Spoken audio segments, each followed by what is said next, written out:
Kolkata వైద్యురాలి case సామూహిక అత్యాచారం. అసలు ఆ రోజు ఏం జరిగింది? ఎంతమంది అత్యాచారం చేసినారు?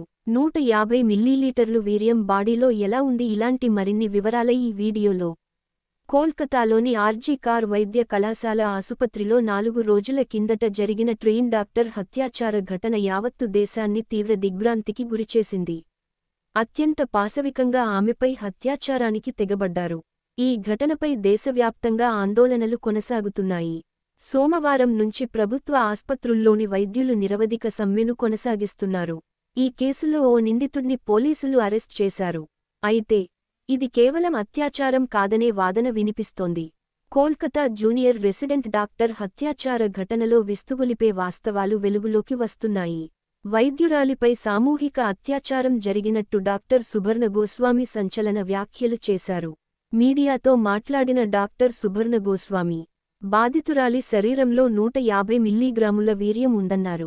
ఒక్కరే లైంగిక దాడి చేస్తే అంత ద్రవ పదార్థం ఆమె శరీరంలో ఉండదని పేర్కొన్నారు. ఆమెపై సామూహిక అత్యాచారం జరిగిందని స్పష్టమవుతుందన్న డాక్టర్ సుబర్ణ, ఈ హత్యాచార ఘటనలో పలువురు ప్రమేయం ఉందని అభిప్రాయపడ్డారు. ఇదే విషయాన్ని బాధితురాలి కుటుంబ సభ్యులు కూడా స్పష్టం చేశారని గుర్తు చేశారు. ఆమె ఒంటిపై బలమైన గాయాలు సైతం ఉన్నాయని, ఒక్క వ్యక్తి మాత్రమే అయితే అంతలా గాయం చేసే అవకాశాలు లేవని అన్నారు. नहीं, मेरी लड़की ने सुसाइड कर दिया है, ये खबर आई है।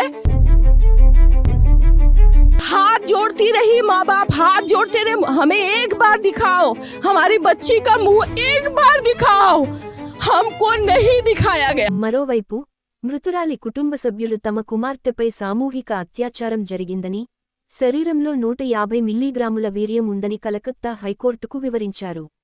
ఈ కేసును సీబీఐకి బదిలీ చేయాలని కోరారు.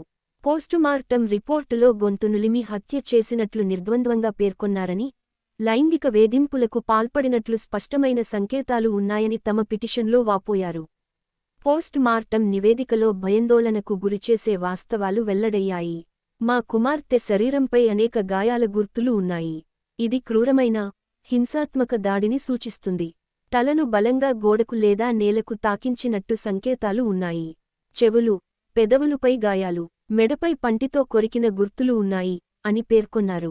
తమ కుమార్తె సామూహిక అత్యాచారం మరియు హత్యకు గురైనట్లు సాక్ష్యాధారాలు స్పష్టంగా సూచిస్తున్నప్పటికీ, ఇతర నేరస్తులను అరెస్టు చేయడానికి ఎటువంటి చర్యలు తీసుకోలేదని, ఇది ఒక వ్యక్తి మాత్రమే చేయగలిగే నేరం కాదని బాధిత కుటుంబం వాపోయింది.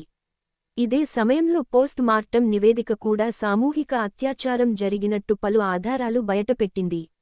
దీంతో ఈ నేరంలో ఒకరి కంటే ఎక్కువ మంది ఉన్నారనే అనుమానం బలపడుతోంది. ఆగస్టు 8న నైట్ డ్యూటీలో ఉన్న వైద్యురాలిపై ఆ రోజు తెల్లవారుజామున 2 నుంచి 3 గంటల మధ్య అత్యాచారానికి పాల్పడిన కామాంధుడు అతి దారుణంగా ప్రాణాలు తీశాడు. మర్నాడు ఆగస్టు 9 తేదీన సెమినార్ హాల్లో నగ్నంగా పడి ఉన్న ట్రైనీ డాక్టర్ మృతదేహాన్ని ఆసుపత్రి సిబ్బంది గుర్తించారు.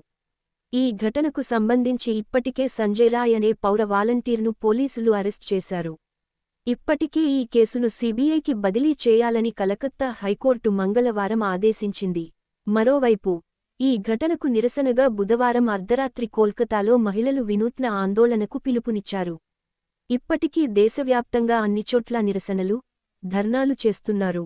ఇటువంటి ఘటనలుకి మన భారతదేశంలోని చట్టాలు కఠినంగా ఉండాలి. మరి మీరు ఏమంటారు? కామెంట్ చేయండి.